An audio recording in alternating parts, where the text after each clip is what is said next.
नमस्कार बहुत स्वागत है आपका बुलेटिन में खबरों के साथ। मैं हूं रीनू। सबसे पहले बात करेंगे सीएम भूपेश बघेल 4 मई से प्रदेशव्यापी दौरे पर निकलेंगे। अपने दौरे के दौरान सीएम भूपेश बघेल आमजनों से फीडबैक भी लेंगे और सभी 90 विधानसभा में लोगों से मुलाकात करेंगे। हर विधानसभा में 3 गांव का दौरा करेंगे सीएम और विधायकों, कांग्रेस नेताओं और योजनाओं के संबंध में आम लोगों से फीडबैक भी लेंगे।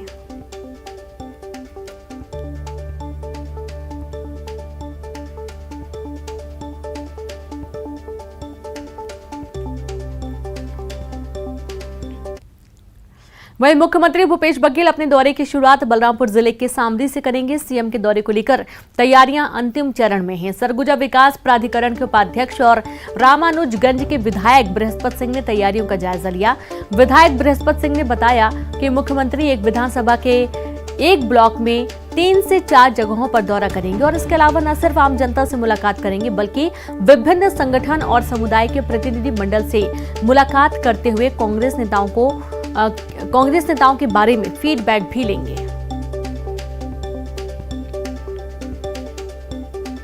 पहला दौरा उनका बलरामपुर जिले से शुरुआत हो रहा है, जो सामरी क्षेत्र का 4 तारीख के करेंगे और 5 तारीख के रामानुजगंज विधानसभा के जाएंगे और 6 तारीख के प्रतापपुर विधानसभा में जाएंगे।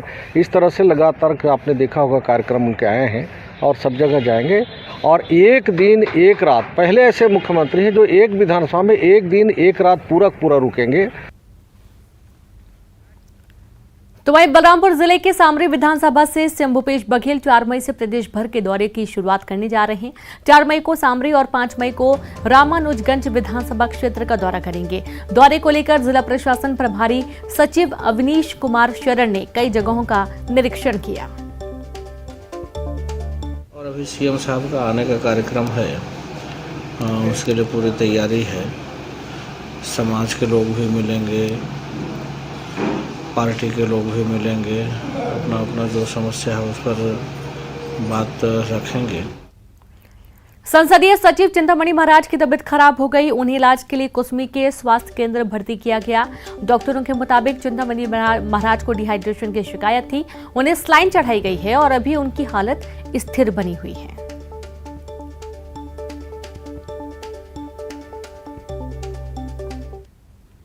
छत्तीसगढ़ में बेरोजगारी कम हुई है। सीएमआई ने नए आंकड़े जारी किए। आंकड़ों के मुताबिक प्रदेश में लगातार दूसरे महीने बेरोजगारी दर 0.6% है। एक तरफ कांग्रेस इसे उपलब्धि मान रही है, दूसरी तरफ बीजेपी आंकड़ों की बाजीगरी। कुल मिलाकर बेरोजगारी पर प्रदेश में सियासत शुरू हो चुकी है।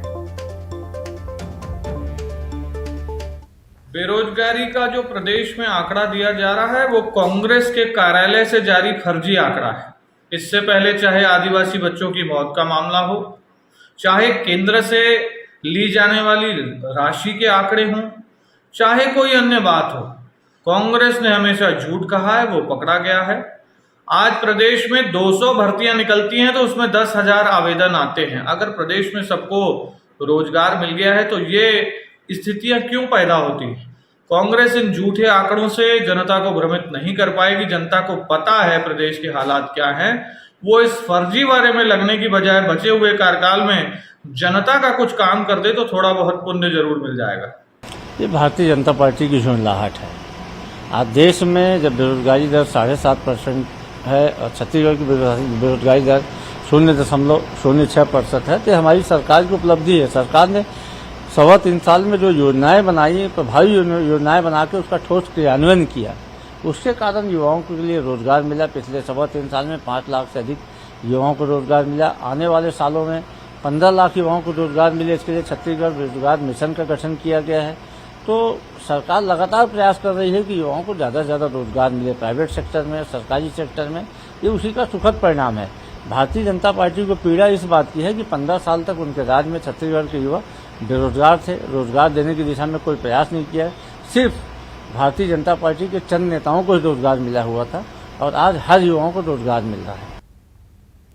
अक्षय तृतीया के अवसर पर कल रायपुर के इंदिरा गांधी कृषि विश्वविद्यालय में अक्ति तिहार और माटी पूजन दिवस मनाया जाएगा। विश्वविद्यालय के अंतर्गत संचालित सभी कॉलेजों, अनुसंधान केंद्रों और कृषि विज्ञान केंद्रों सहित लगभग 60 स्थानों पर अक्ति तिहार कार्यक्रम का आयोजन किया जाएगा। कृषि महाविद्यालय रायपुर में आयोजित अक्ति तिहार और माटी पूजन दिवस के राज्य स्तरीय समारोह सीएम भूपेश बघेल शामिल होंगे और इस मौके पर सीएम भूपेश बघेल इंदिरा गांधी कृषि विश्वविद्यालय परिसर में स्वामी विवेकानंद एग्रीकल्चर इंजीनियरिंग और टेक्नोलॉजी कॉलेज और अनुसंधान संस्थान के 6 करोड़ 23 लाख की लागत से बने नए भवन का लोकार्पण भी करेंगे।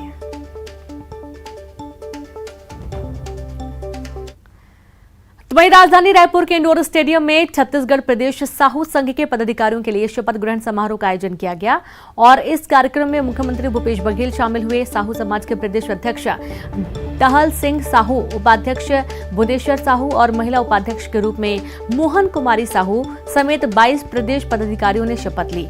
सीएम भूपेश बघेल ने समाज के लोगों को संबोधित करते हुए कहा कि पूर्व सांसद स्वर्गीय ताराचंद साहू के नाम से किसी संस्था का नाम रखा जाएगा, क्योंकि वह 4 बार सांसद रहे और छत्तीसगढ़ का गौरव भी थे। इसके साथ ही उन्होंने कहा कि समाज में आपस में कटुता नहीं होनी चाहिए, जितना जल्द हो सके चुनावी कटुता समाप्त होनी चाहिए, क्योंकि हर समाज में अलग अलग पार्टियों के लोग रहते हैं और हर पार्टी में अलग अलग समाज के लोग रहते हैं, जिसे सबको साथ लेकर चलना है।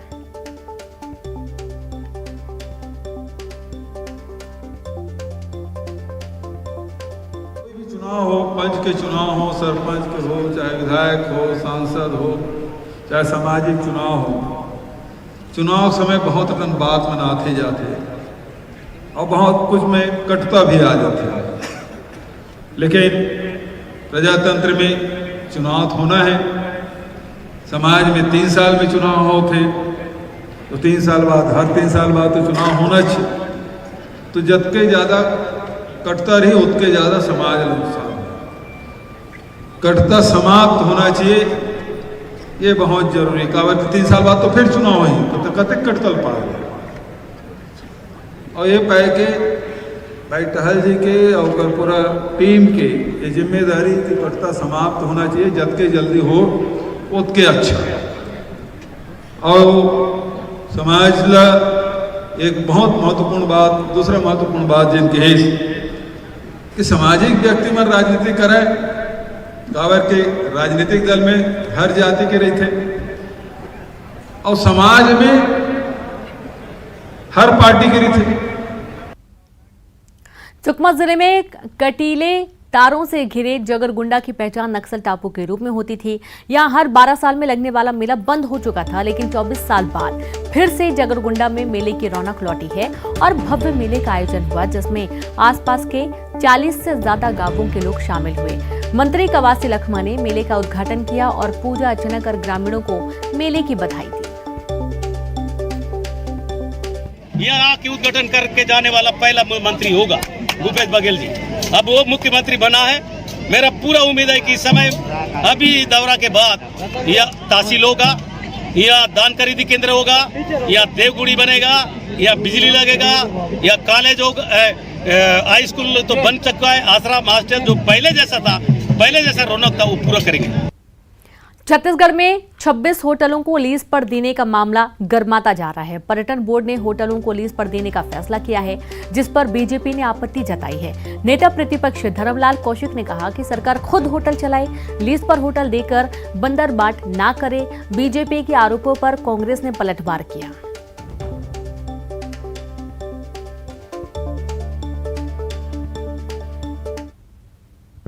पर्यटन विभाग के द्वारा जो होटल और बाकी चीज़ों को चिन्हांकित किया गया है, 30 साल के लीज में देने की बात चल रही है। एक तरफ केंद्र सरकार के ऊपर राज्य सरकार लगातार आरोप लगा रही है कि एयरपोर्ट को लीज पे दे रहे हैं, या ट्रेन की बात कर रहे हैं, या अन्य संपत्ति की बात कर रहे हैं, और दूसरी तरफ राज्य सरकार क्या करने जा रही है। आखिर राज्य सरकार उसको क्यों नहीं चला रही है? तो ये जो बंदरबाट होने की संभावना है, इससे बचने की आवश्यकता है। केवल आरोप नहीं लगाना केंद्र के ऊपर, आखिर आप क्या करने जा रहे हो, इस बात का भी चिंतन होनी चाहिए। भारतीय जनता पार्टी के शासनकाल में पर्यटन विभाग ने इतने मोटल बनाए कि सारे के सारे खंडार हो गए। स्थिति हो गई कि न सरकार उसका रख रखाव कर पाई, न जिन उद्देश्य के लिए उसमें करोड़ रुपए खर्चा किया गया था उन उद्देश्य की पूर्ति हुई। एक सरकार मोटल्स को प्राइवेट सेक्टर के हाथों में देना चाहिए ताकि उसका रख रखाव हो, लोगों को आकर्षित करके वहाँ पे बुलाया जाए, पर्यटन की दृष्टि से लोग वहाँ आए। इसमें राज्य का भला है और जो भारतीय जनता पार्टी के शासनकाल में तमाम मोटल खंडहर पड़े हुए थे उनका कायाकल्प होगा। जो करोड़ों रुपए इन्होंने निवेश कर दिया उसका उपयोग नहीं होता, उसका उपयोग होगा। रायपुर के गुड़ियारे स्थित प्रयास विद्यालय आग, जिससे स्कूल भगदड़ मच गई, आग लग गई और जानकारी के अनुसार स्कूल के कंप्यूटर क्लास में शॉर्ट सर्किट के कारण आग लगी थी। आग लगते ही भगदड़ मच गई, बच्चों को क्लास से सुरक्षित बाहर निकाला गया। दमकल कर्मियों ने आग पर काबू पा लिया और इस घटना में किसी को कोई हताहत नहीं हुआ है।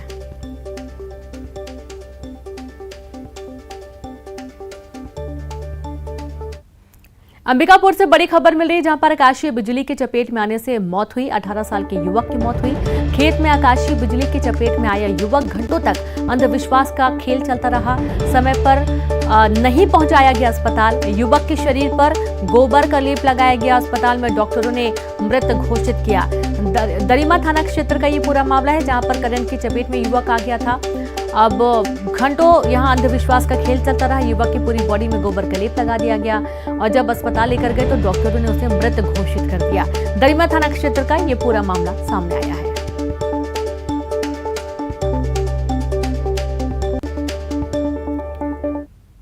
रायपुर से फरार विचाराधीन कैदी को कवर्धा से गिरफ्तार कर लिया गया। रायपुर के डीकेएस अस्पताल से विचाराधीन कैदी फरार हुआ था, जिसे मुखबिर की सूचना पर पुलिस ने गिरफ्तार किया है। आरोपी कैदी परिवार से मिलने अपने घर गया था और इस दौरान उसे गिरफ्तार कर लिया गया।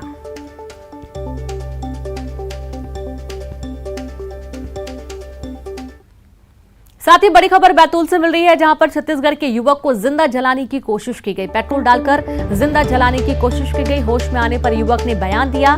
3 बदमाशों ने युवक से लूटपाट की। लूटपाट के बाद पेट्रोल डालकर जला दिया गया। जलते हुए युवक ने नाले में कूदकर जान बचाई। युवक खुद ही पैदल चलकर पहुंचा जिला अस्पताल। पुलिस ने तीनों आरोपियों को गिरफ्तार किया। कोतवाली थाना क्षेत्र के सोनाहिल इलाके की ये पूरी घटना सामने आई है।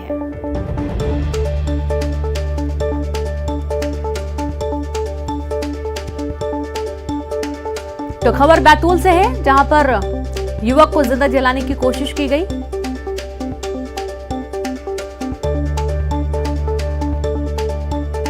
तीन बदमाशों ने युवक से लूटपाट की। युवक लूटपाट के बाद पेट्रोल डालकर उसे जलाने की कोशिश की गई।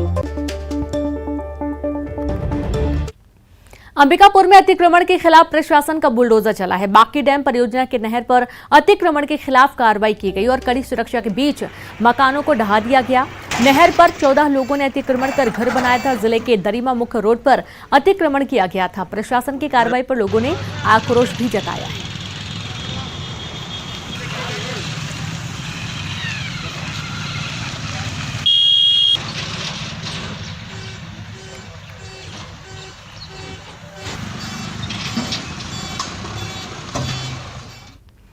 – 2011 में प्रदेश की सबसे चर्चित घटना ताड़मेटला, मोरपल्ली और तिम्मापुरम में हुए अग्निकांड के पीड़ितों को मुआवजा राशि दी गई।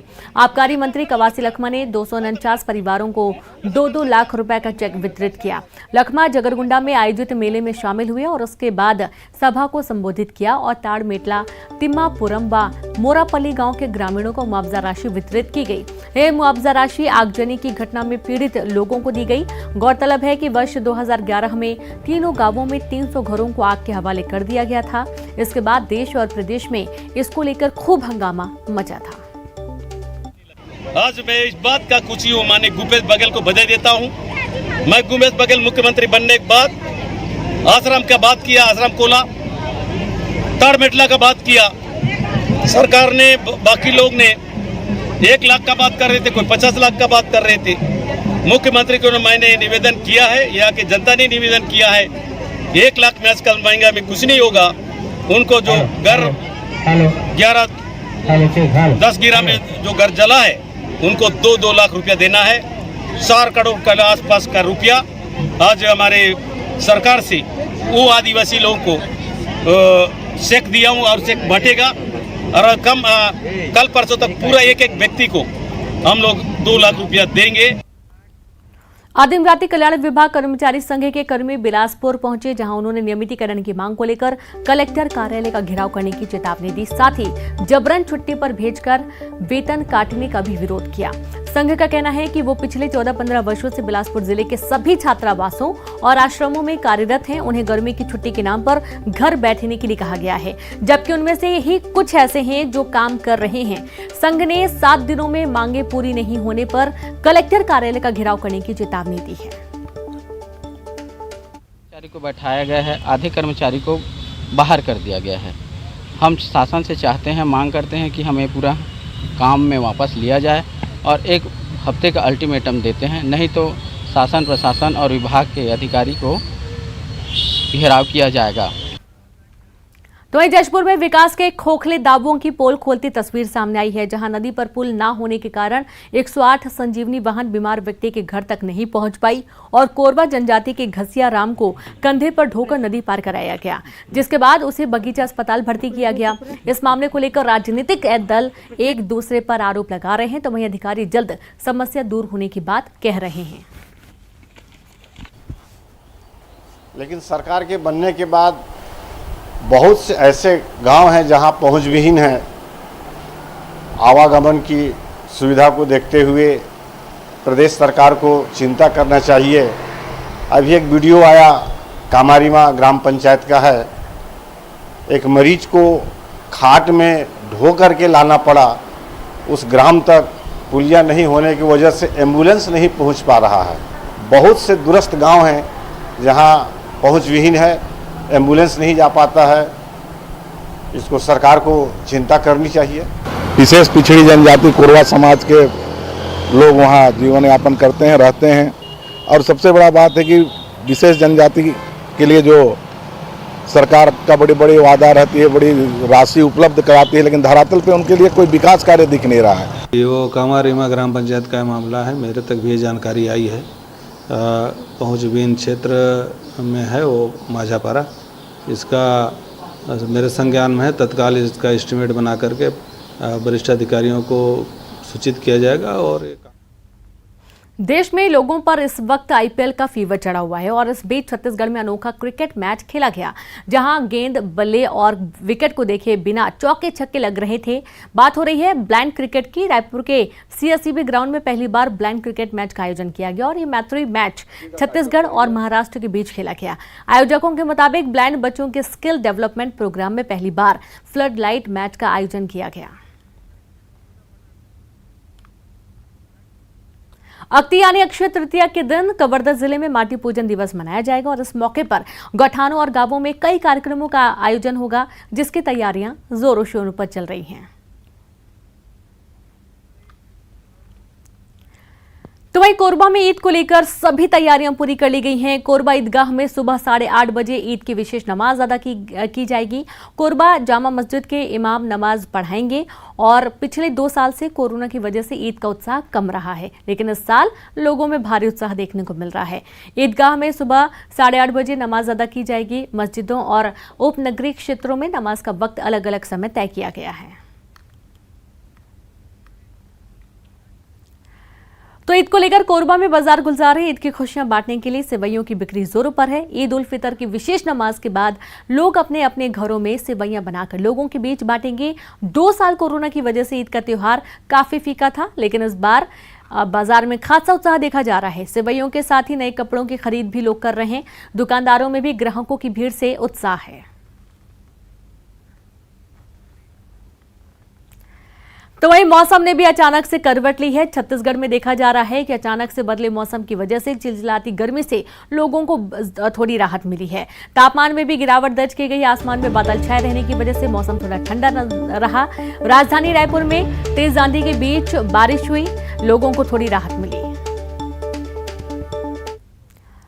और इसी के साथ इस बुलेटिन में इतना ही। नमस्कार।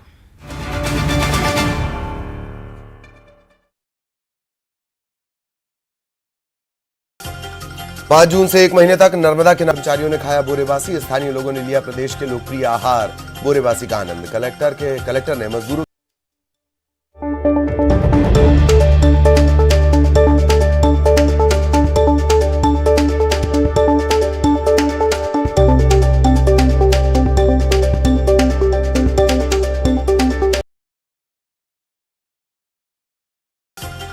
5 जून से 1 महीने